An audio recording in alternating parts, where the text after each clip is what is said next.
John Berry is a Grammy Award winner. John Berry has had number one hits both as a recording artist and as a songwriter. John Berry has had gold records. John Berry has had a story of resilience and perseverance and of faith that is what truly makes him awesome. Y'all check out my candid, in-depth episode with the one and only John Berry right now. It's time to jam. It's time to mingle. It's time to see what everyone's drinking. It's time to jam. It's time to mingle. It's time to see what everyone's drinking. Until we all lose connection.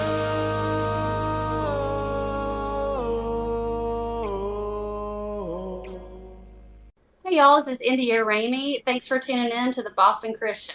All right, guys, we are here. Boston Chris podcast again, episode 60 something. I've lost count, but and it's been a while, about 6 years since I've chatted with John Berry, Grammy Award winner. Should have won probably about 4 other Grammys as well. Was nominated a bunch of times. And John is going to be playing in our neck of the woods here in May. This episode comes out on the 2nd of May. So if you are watching this, John will be in Gladewater at Jackson's Cozy Theater on Friday, May 9th. The show starts at 7:30. What can folks expect from a show of yours nowadays, John? Well, this is gonna be an acoustic show. Oh, My wife Robin will be singing with me, okay. and so just gonna be playing, all my favorite songs and telling stories about where songs came from and why I wrote them or why I recorded them, that kind of thing. So very And intimate so, then. yeah, and of course, if any of your listeners have never been to Jackson, it's just a cool little place. And I think it seats 225. Yeah. Something like that. And a And little if bit I'm not mistaken, if I'm not mistaken, it was originally called the Cozy. it was, yes, and a Yeah. little unknown trivia about the building. I Walk the Line was written in the green room of that building. How about that? Yeah. Pretty cool. So when you're there, you're gonna have to take a picture of yourself in the green room. I swear to Yeah. God, that's the story there. I've heard it a million Being there, times. I'll go back there and get a picture of me walking the line. There you go. Yeah, you got to do that. Maybe do a cover of that song while you're there. Man, we're just super excited to have John in the show. And again, I was telling John off air. I got to meet John probably about 6 or 7 years ago through a mutual friend, Ricky Lynn Gregg, and Ricky and John were label mates back in the 90s with Liberty, and so that was all. It was cool watching you guys catch up back then, Yeah. about 5 or 6 years ago. You do have kind of a connection to Gladewater through your son and your daughter-in-law. It's your daughter-in-law that has the connection to Gladewater, but Yeah. Well, now both of my boys live there. yeah, I know, that's crazy. Yeah. So my both of my boys, Kalen James and his wife Kayla, Okay, and my son Kalen and his wife Kayla. they both married Kayla's. Keeping it easy for old dad. That's great, man. But So my, there's yeah, two so- Kayla Berries in the family now. That's it. And my son Sean, who married Kayla, who we refer to as Texas Kayla, Yeah. because that's where she's from. Yep. They have 2 little girls. One's 5, and one was just born a few weeks ago. Wow, congratulations. And then thank you. And then our son Kalen, who moved there with his wife, Alabama Kayla. They got a little boy, Isaac, who is just turned 3 years old. Man. And he is Papa's little buddy now. Let's go. He is my little. I sure do miss him. They used to live here in Gallatin, where we are, about maybe 4 miles from us, and I see him every day. Yeah. And now I don't see him. Man, long distance grandfathering is hard. I've been there. I know how it is, man. Yeah, it's so tough. we're burning up the road from between here and Gladewater. So Yeah, so it was a tough decision to take on a show in Gladewater, probably, right? Well, yeah, it's a pretty tough decision. Yeah. Yeah, get to Let see me your think about it. Yeah. babies. Yeah, I'm gonna see if I can. My son Kalen, he plays drums for us, has for years, and so I'm gonna see if I can get him to play some with us. And just he's got a thing he plays called a beatbox, Yeah. and this thing you sit on and play. It's pretty cool, and he's pretty great at it. And maybe I can get Sean to sing a song or two. I don't know if Well, I'll he'll tell you go or what, you not. do have one talented family with you and your wife, both your boys. What about your daughter? Is your daughter involved in the music as well, or? No, she was a dancer all through high school and in college, and now she is a very successful flight attendant with Delta Airlines, Okay. and she has ended up.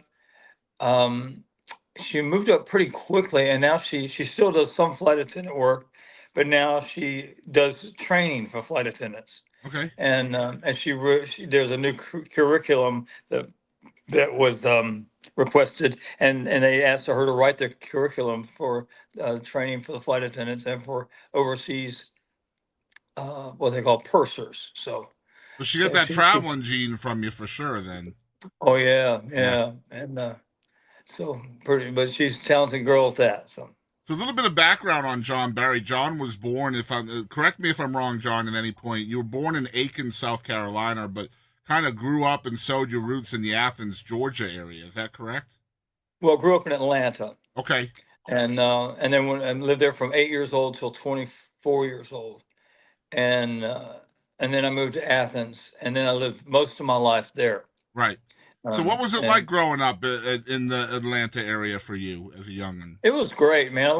We lived in a little neighborhood for the first number of years, and then my mom and dad bought a house, and we moved from what I guess Decatur, Georgia, to just down the road to Chamblee, and I lived there and went to high school, and had great friends there, and really. Um, Matter of fact, I started playing guitar when I made that, just before I made the move from Decatur to Chamblee. I started playing the guitar, and when I made that move, I'm glad I said that guitar playing became very important because I went from knowing everybody in the school Mm-hmm. to knowing nobody in the school, and so my guitar kind of became the security blanket, Yeah. kind of thing. But I made some lifelong musician friends there, and a matter of fact, one of them I just talked to day before yesterday.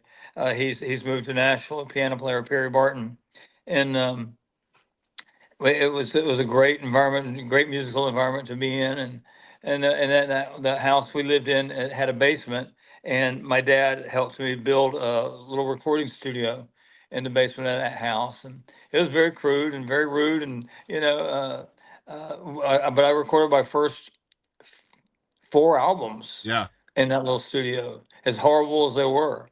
And then I did two more independent albums before I ended up getting a record deal with Capitol Records. So, Yeah, we're talking 6 indie records back when indie was not really known and lauded as it is today. Like I think everybody's an indie artist today, right? Like everybody wants to be an indie artist. Everybody has their own studio in their shed or their garage or whatever. But you were doing this in the 70s, like I long was time ago. I was indie before indie was cool. That's right. That's right, man. And man, I wanted to talk about maybe some lessons that you still kind of apply in your life that you learned from your folks as a youngster. Work hard, you know. Keep your priorities straight. Um, my dad was a hardworking construction worker. I mean, and you know, being a musician was the furthest thing in the world they had in their minds for any of their kids, Yeah. and but both my brother and I ended up following music in a little different paths, but still did. And but also how important faith can be, and how important faith is, and you want to keep that on the front burner, and which I do and have. Um, how short life is, Yeah, oh, boy. yeah. Yeah, I've I seen mean, that I'm throughout your story for sure. That all of this yeah, has served you well, hasn't it? yeah. I mean, I'm 65, and I've outlived my mom by 13 years. Yeah. My mom died young, Yeah. And of course, my dad he's passed as well, but he was 68 when he passed, which is still young. Yeah. And 68 is not nearly as old as it used to be. Mm. And Yeah, my dad was 68 when he passed as well. So yeah, I'm right there. yeah, And it but definitely is it's young for sure. yeah, but it's. I think the biggest thing that I learned from my folks is how important our faith is, and how important our relationship with Christ is, and Yeah. it's not just something that you do on Sundays, you know. Hmm. Man, you talked about kind of taking a path not exactly paved before in your family, the music path for both you and your brother. Was there full support all the time from your folks, or was there kind of a like, this isn't a real job, you might want to try to find something a little easier? Like what was it from your folks in that aspect? Well, they, my mom. I don't know. I think my dad didn't think it, being a musician is not a way to make a living, Right, right. But Well, you proved them wrong, first of all, if that's true. well, but it's a tough road. Oh, absolutely. Yeah, It's sure enough a tough road. yeah, And it's and there's a lot of things where you do stuff and you might have face rejection and things like that. People say, well, he's got to be businesslike about it. It's just business. It's not personal. right. That's BS. Yeah, it It's truly very is. personal, especially when you're writing songs about that are from the depths of your heart. Yeah, those are your You know, kids, man. That's your passion, and yeah, then yeah. yeah, It's what you love, and now, granted, I did those earlier albums, and I can't even listen to some of that stuff. It's so bad. Yeah, I was a horrible songwriter, but I had to learn what I was doing, and I sort of did, and I had people that helped me along, and but it's a miracle that I made a living singing. I mean, yeah, it's um, I'm not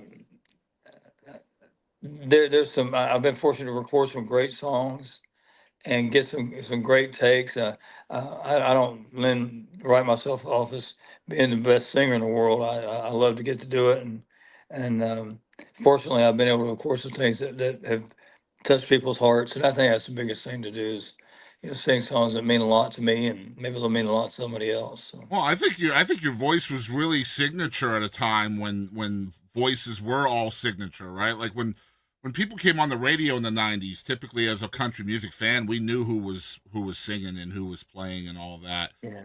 It's not entirely like that anymore, but you were in that scene where, vocally speaking, you can always identify who it was by their voice, and you were definitely signature in that time. I feel at least. Man, I want to talk about '92 when you signed on to Liberty, which was of course an extension of Capitol Records. You were in your early 30s. You mentioned you did 6 independent records.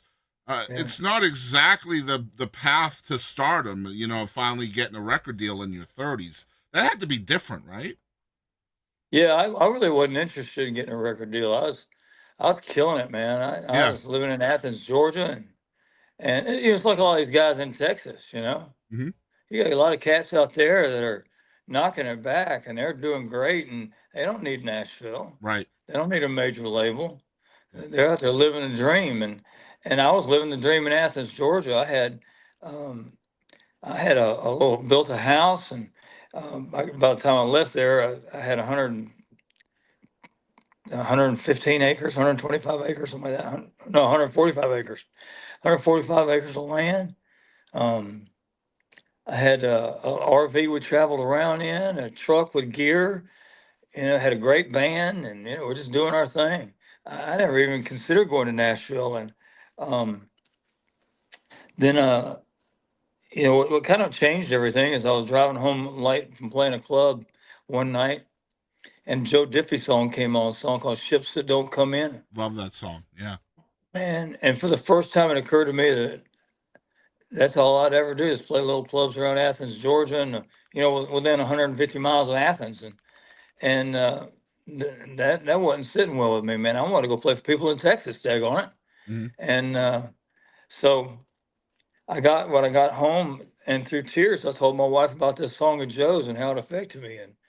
And I just, we came up with a plan to go to Nashville every 45 days for a year and do this. We'd send out invitations, get 30 days in advance, go do this industry showcase, wait 15 days, see what we hear and do it again. Yeah. And we're going to do that little plan for a year. And we did our first industry showcase in May of '92.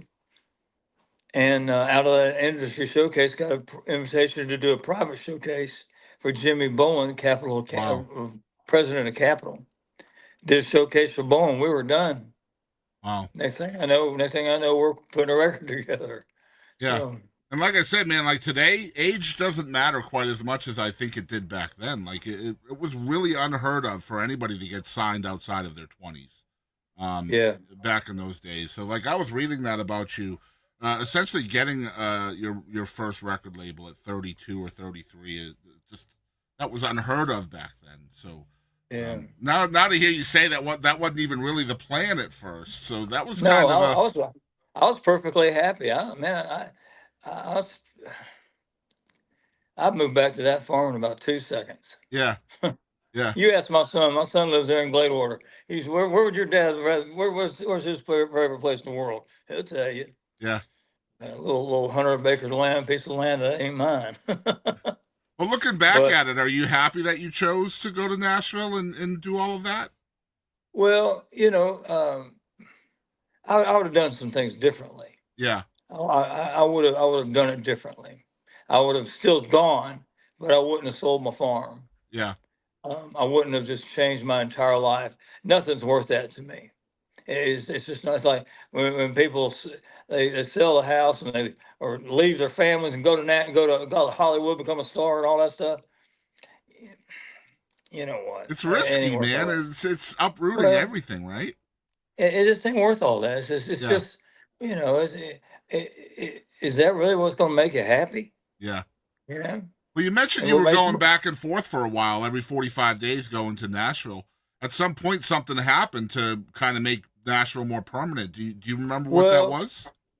we had a management company that was talking to us about it. Kept you need to be here, and but when I look back on it now, I mean, I was a pilot. I had my own airplane.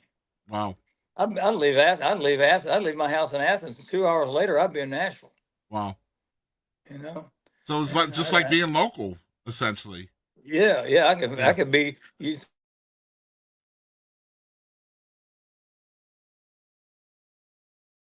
call me in the morning and say, hey, look, can you come up here for lunch? And we got a meeting with somebody. And if weather was okay, I could do it. Mhm. 'Cause I was a VFR pilot. I had to fly. I couldn't fly in weather, which I wouldn't fly. I hate flying in weather anyway. But it's one of those things. If I could go back and do it, but then again, I think about it, and there's reasons. Things happen in our lives, and we lived way out in the country. We lived 17 miles from town, and all I can think about is, well, if I hadn't moved, and maybe there'd been a plane crash. Maybe there, maybe that drive back and forth to 17 miles to town. My Mhm. family's in a car going back up and down Highway 106. Something happens to them. Mhm. Maybe that's just ways God's way of having things like that be avoided. Yeah. I don't know. Yeah. I can't second guess if I'm following God's will for my life. I can't second guess. Too much of decisions that have been made if I'm Exactly. following him. So And trying to make decisions based on an alternate reality is never the way to go either, right? Like it yeah, never like you can't make a decision based on something that could have happened or yeah, whatever. That just won't yeah. be the right way to go. Man, you've had some obstacles throughout your career too, man. A car accident at 21 that really kind of changed the trajectory of your life. A couple of Big broken time. legs, a hip, all of that. That spurred on a lot of your playing and writing too, right? Kind of being held up by that. Yeah, because I was in a pretty bad motorcycle. A lady ran a stop sign in a car and hit me on a motorcycle and busted me up pretty bad. And but it actually put me into music full time because I couldn't work. Right. I walked with a cane for 4 years, and Wow. you know, and it's matter of fact, it hurts right now. It still hurts. Probably when And, it's cold more, right? it hurts all the time. Yeah. So, and I just, but it's just one of those things, and just learn to deal with it. But the yeah, it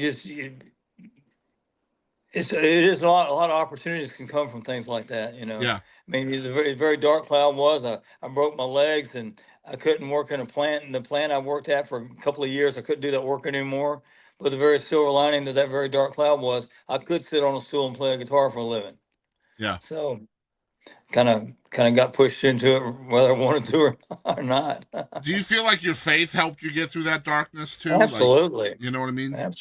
Absolutely, it did. I mean, gosh, I mean, without knowing that God had a plan for me and that that He showed His love through the sacrifice of Jesus on the cross for my sin.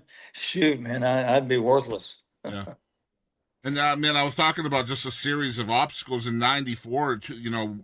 In your record label years, you ended up having brain surgery as well that kind of affected Yeah. you and probably still does to this day, I imagine, too, right? What happened with Well, that? yeah, I had a keloid cyst in the third ventricle in my brain, Yeah. and they're mostly common, I think, in infants. Um, and it causes hydrocephalus. What's the word? What's the word? Um, hydrocephalus. I think it's that. But anyway, it causes the what it is there's a cyst, and it's located where it's located, where mine was located, and in infants it's located right next to where the excess brain fluid that surrounds the brain, because the brain is floating in this Right. fluid Mm-hmm. and it continues to make new fluid all the time. The excess fluid goes down the spinal column and dissipates into the body. Well, this cyst blocked that Hmm. drainage of excess brain fluid, and but the body keeps developing the fluid, and it causes, and in infants it makes the head enlarge because the skull's not developed. Right. But with me, it caused extreme headaches, loss of appetite, change of personality, Hmm. and I became the meanest man on the planet. And I had surgery for that on May 10th of 1994, and that's the day I had my first number one record. That Wow. sounds like a bad made-for-TV movie, doesn't it? But it's kind of Hallmark, serendipitous, though, if you a really little think about it. little Hallmark film. Right? Well, I mean, let's be real, man. Just looking at your career and your life, there's probably 3 or 4 of those movies in here, man, to be honest. Like, you beating cancer in 2019. Like, I remember following you on social media and seeing your step-by-step process through that. I mean, that's a huge thing, just beating cancer and still, Yeah. not just maintaining your faith, going through all of these things and still giving all the glory, right? But also continuing your life, your music, your art, all of that, man. Like a lesser person would have given up maybe 1 or 2 times into these obstacles. Well, I'll tell you, I haven't talked about this on any interviews, but I had the chemotherapy. I had 8 rounds of chemotherapy and 35 rounds of radiation, and they radiated me from right here up to my chin. Mm-hmm. You can kind of see my skin's kind of messed up a little And bit. that's where your vocal cords are, man. Like, Oh yeah, yeah. yeah. So, well, last September, I had taken my dually crew cab truck up to the Ford place to get a part put on it. And my wife and I dropped by to check on it, and it wasn't ready. We were ready the next morning. So I ran down there to check on it. I came back and I got in the car. She said, "Well, what's up?" She said, and she says, "Is it ready?" I said, "No, it'll be ready tomorrow." And she said, "Okay, well, shut the door. Let's go." And I sat there and she said, "Will you shut the door and put your seatbelt on? Let's go." And I sat there and I looked at the door and I said, how do you shut the door? Huh. She said, "Would you quit goofing around? We got to go. Put your seatbelt on." And I looked. And I was like, "How do you put a seatbelt on?" She's like, "Your sugar has dropped through the floor Yeah. because I'm diabetic." Yep. Well, so she told me I got it all done. And we went to the house and I ate and I laid down and took a nap for 2 hours, 2.5 hours. And I woke up, and she said, Brian called, the manager called. She said, call him back. So I picked up my phone, and my phone's here, and I couldn't hit the buttons. I couldn't, my finger wouldn't go where I was looking at. She called her neighbor, who's a doctor. So she ran over to look at me. She goes, she did some checking and stuff. She said, I think you ought to go to the ER. So I went to the ER, and ding dang, I was having a stroke. Oh my goodness. Yeah. And ends up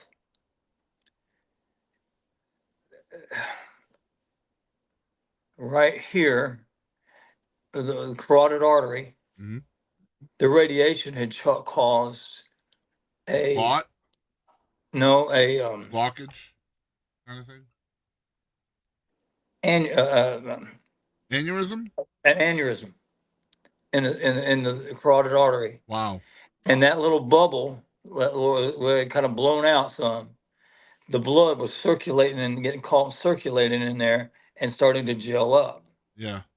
and some of that gelled blood would slip out every now and then, and it was enough that it caused a stroke. Wow. And but they couldn't figure it out for a long time. They just put me on all these blood thinners and everything. And I went and did Christmas tour and everything. And I mean, that was in September, and they finally figured it out when I got home. And right before I got home, they figured it out. And New Year's Eve, I had surgery. They went in and put a stent in and opened me up here and went in. And it, it's just crazy, you know.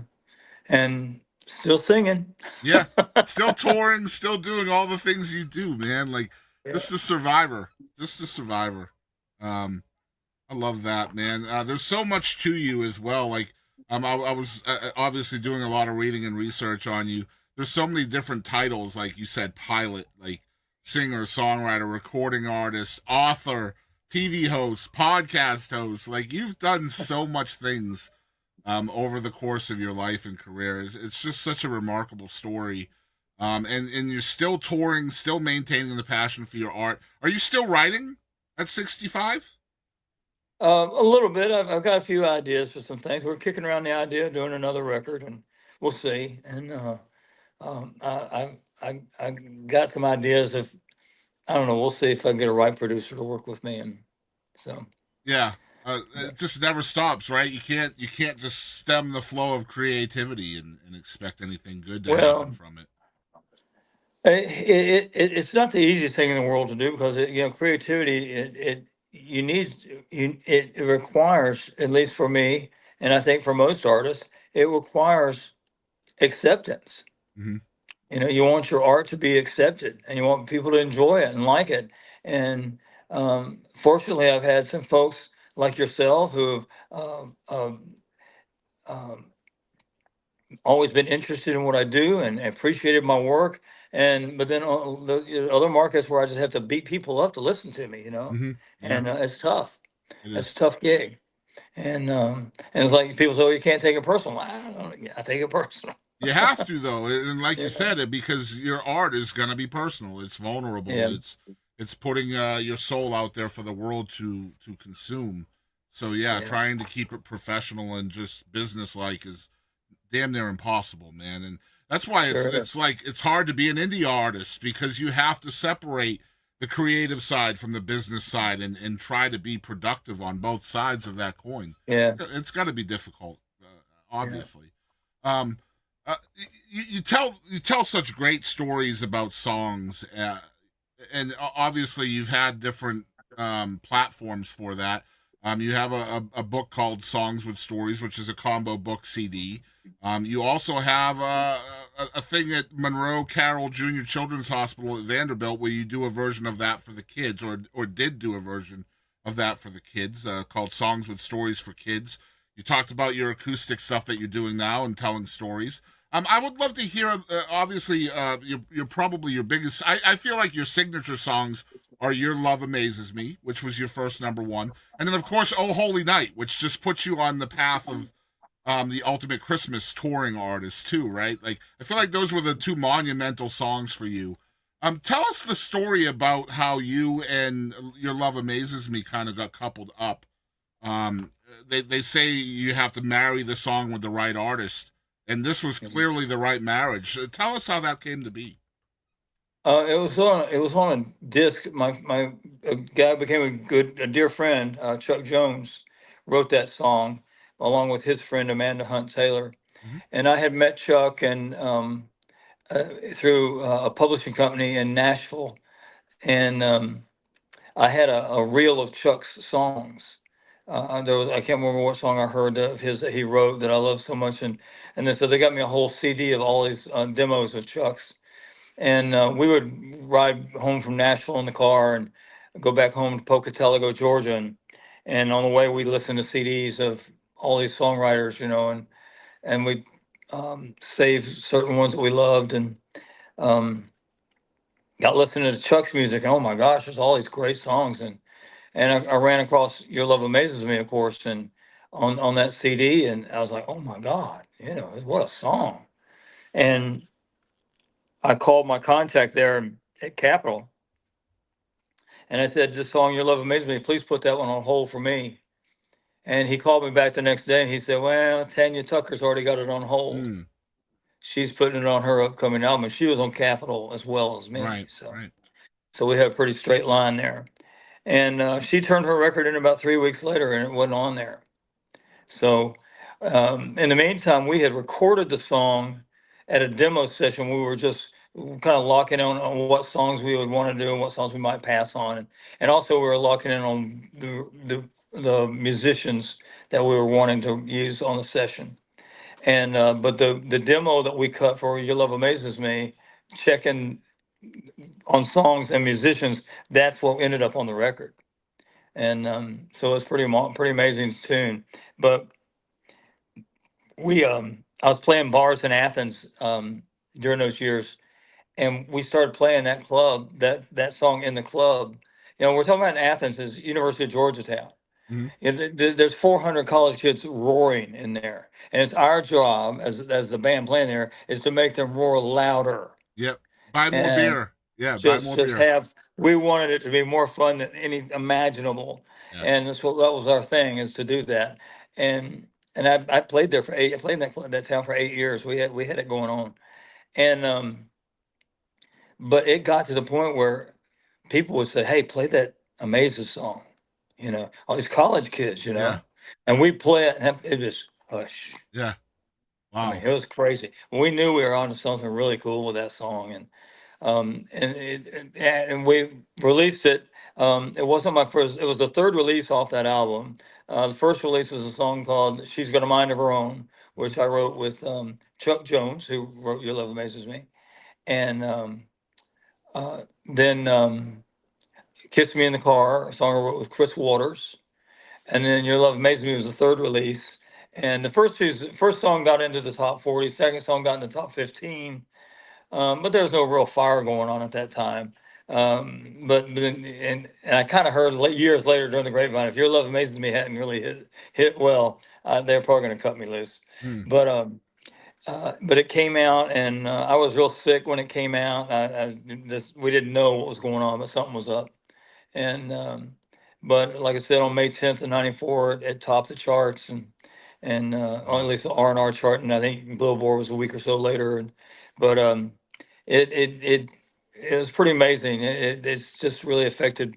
It's been used in so many weddings, and had so many people come and talk to me at shows where they've got engaged to it, got married to it, whatever. And it meant a lot to people to have a song that has been so instrumental in people's private moments in their life, special moments. That's Mhm. pretty cool.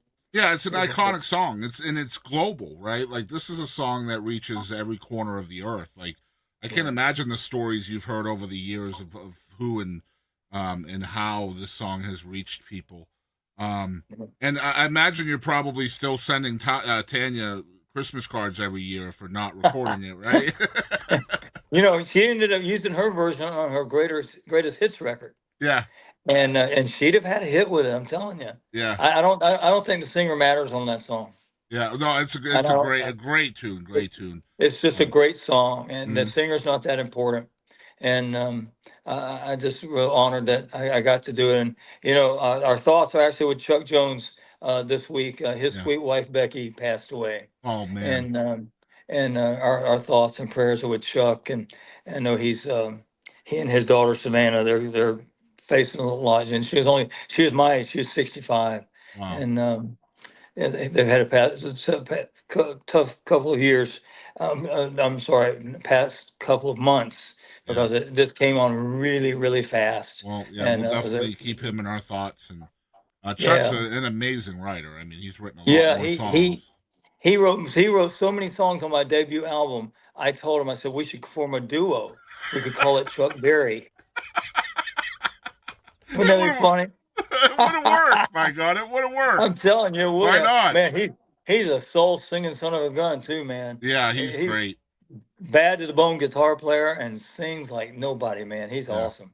Man, speaking of people that just passed, somebody that you've had some connection with, Troy Seals, also just passed away.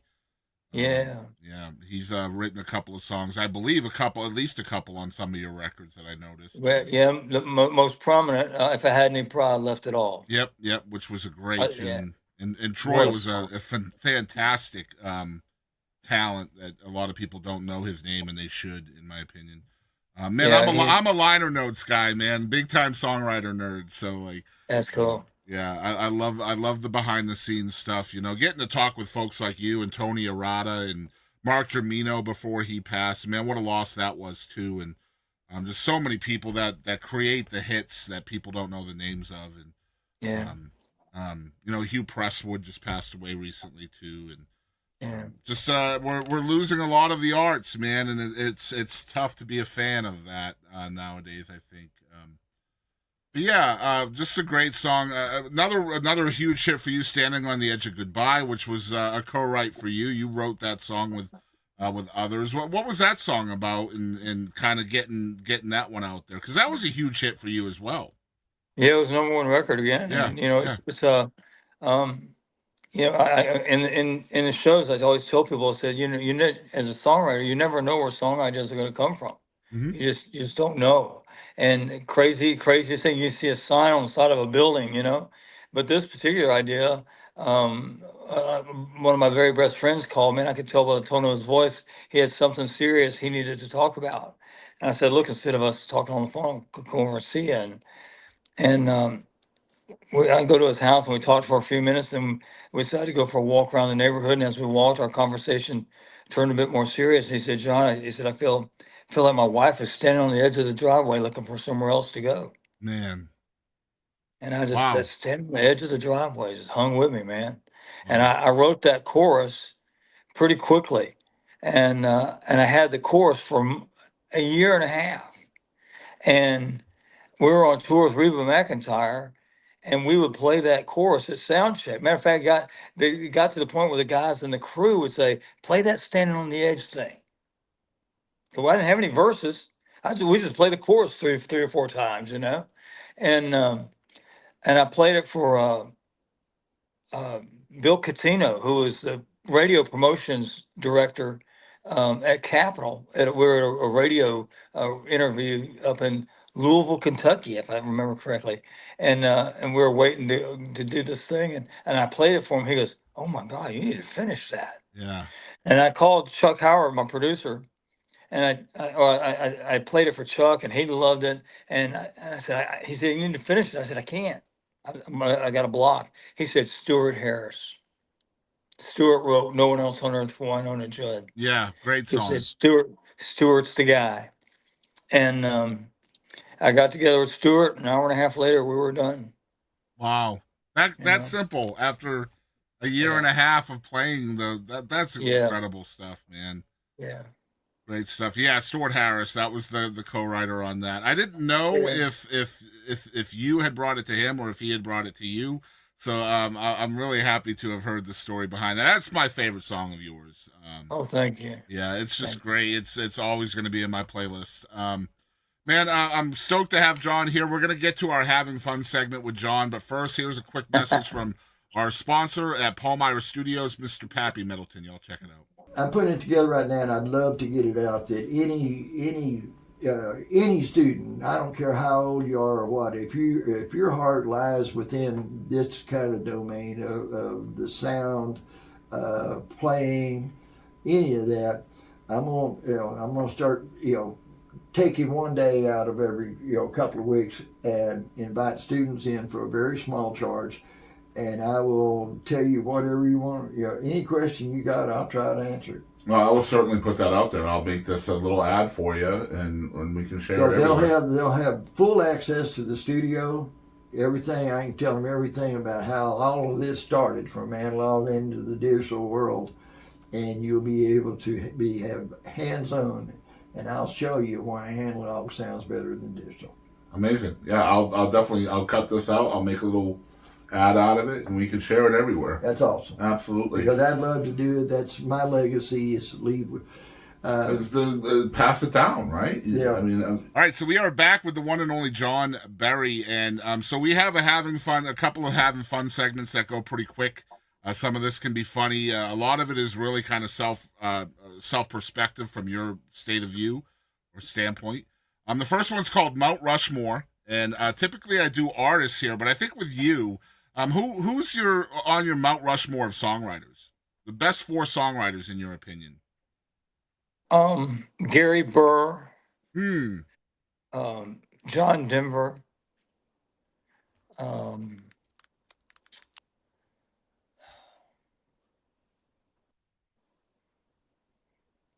especially ones that really influenced me. Kenny Loggins,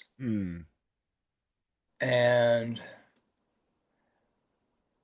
not so much that he influenced me, but as much as I admire his work, is Alan Jackson.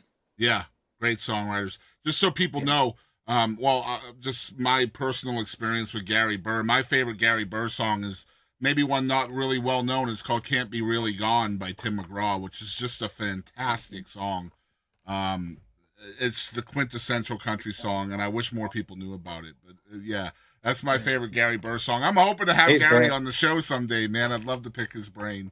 He's awesome. Yeah, incredible writer. I appreciate that. That's a great list. All right, next one is called "What the Heck." These are going to be random questions, rapid fire, and Okay. just give me whatever pops into your brain. The very first thing. Shut your filter off. I might do that just for self-editing. Okay, well, I'll let you have a little bit of a filter. All right, John, where do you think squirrels go during hurricanes?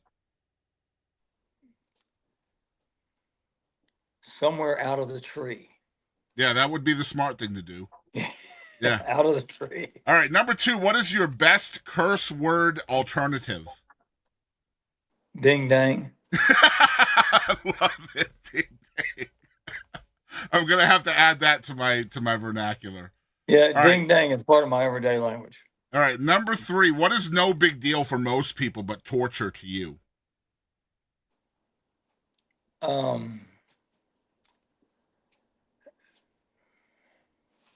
Eating. Okay. Eating is very difficult. Okay. Just realistically speaking. I understand. All right, number 4, I think. Number 4. What do you think cats dream about? No dogs. Just a place with no dogs. a place with no. So that would be paradise. Yeah. All right. Number 5. What do you think was your most awkward moment on stage? Most awkward moment on stage.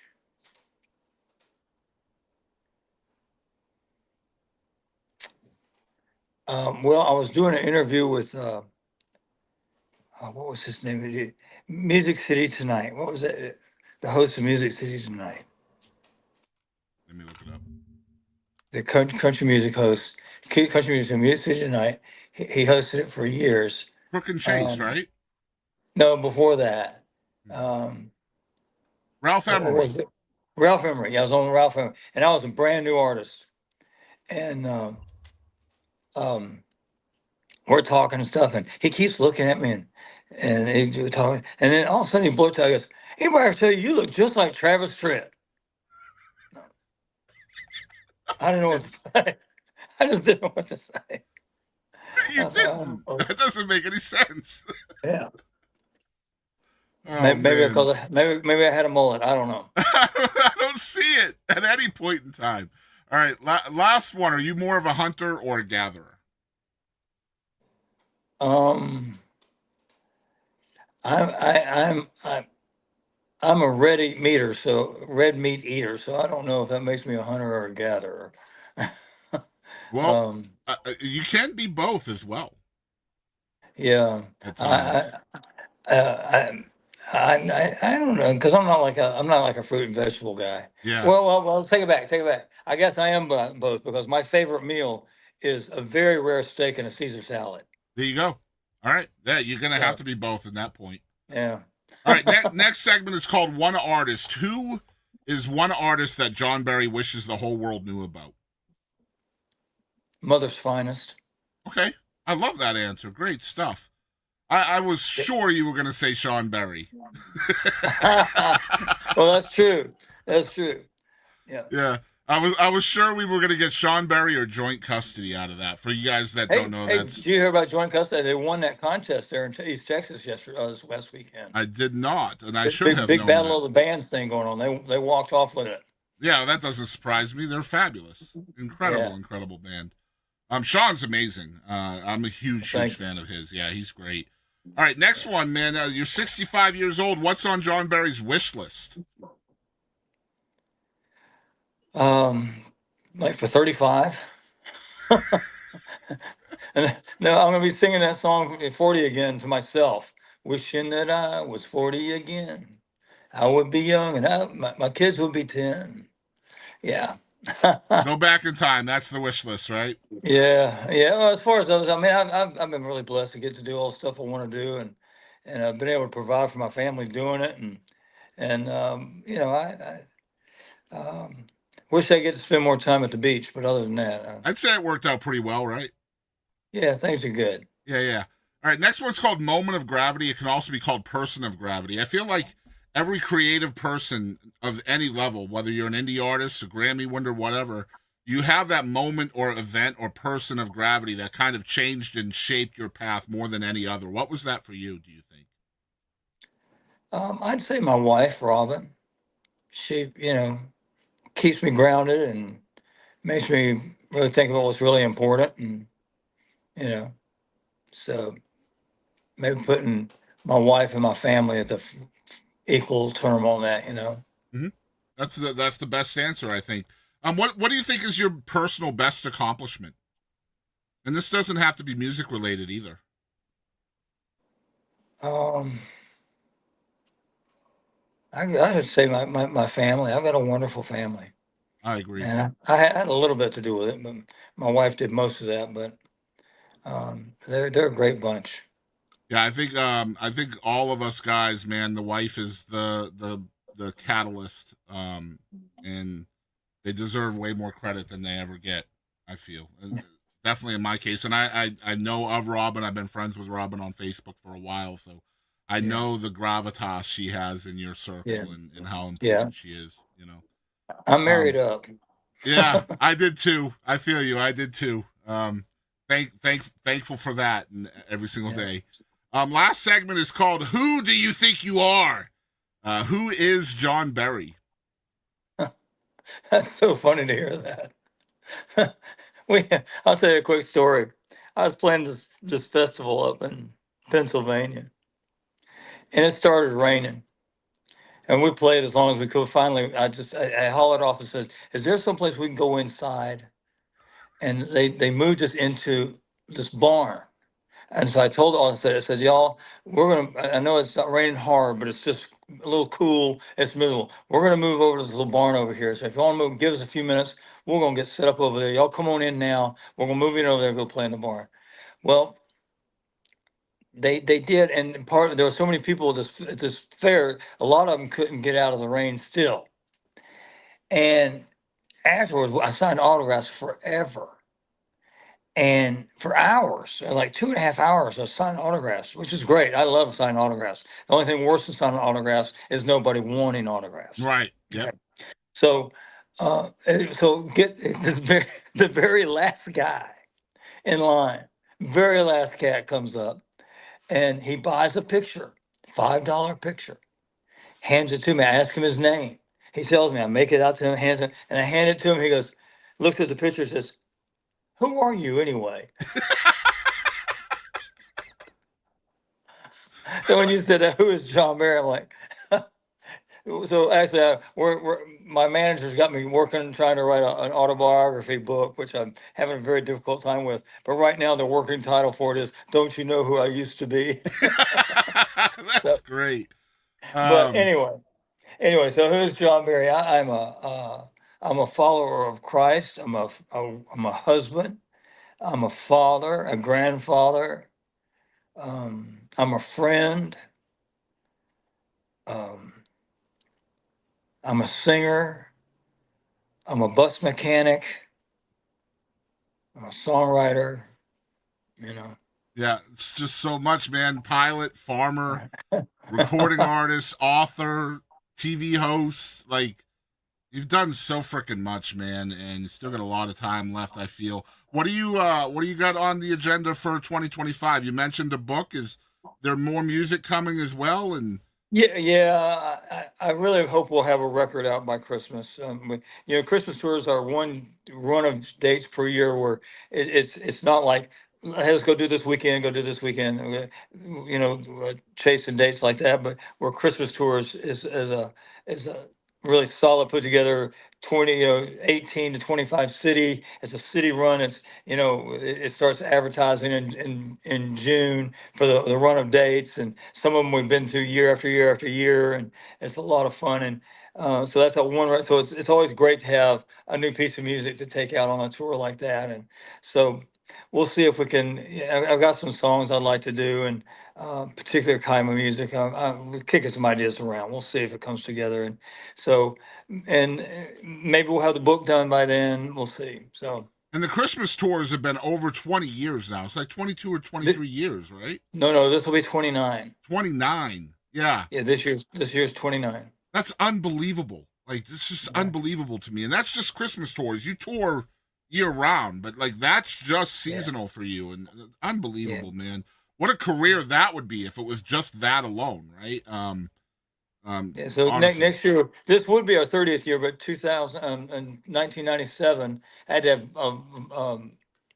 nodule taken off my vocal cord, Right. and so I had to literally had to take almost a year off. But I had to, I mean, like 1st of November, we had to cancel the entire tour. Wow. And it's also Yeah, 2025 is the 30th anniversary of your debut record as well, John Barry. That'll be in June. yeah. Anything planned for that for the anniversary? I hadn't heard, so I don't Okay. know. I want to remind people again, if you're still watching, John Barry is going to be in Gladewater, Texas at Jackson's Cozy Theater. I want to tell you guys a little bit about the theater. It is on Commerce Street in Gladewater. I believe it's 108. Tickets can be found on John Barry's webpage, which is johnbarry.com. That'll be in the description below. We'll also put a ticket link in the description below. If you are watching this will be out on May 2nd. So May 9th is when John will be in Gladewater. Showtime is 7:30, I believe, that night, p.m. Central Standard Time. Get your tickets because they are going fast. I've been in contact with the venue. They are selling pretty good. So you guys are going to want to get your tickets for that. John's not here in Texas very often, so take advantage of this. Although I'm sure he probably wants more reasons to play in Texas because that's where the grandbabies are at. Oh, yeah. John, I appreciate your time so much today, man. Thanks for taking it for us. Thank you, pal. Good to be with you. Thank you so much. Hi, everybody. This is Becky Hobbs, the Beckaroo, and thanks so much for tuning in to the Boston Chris Show.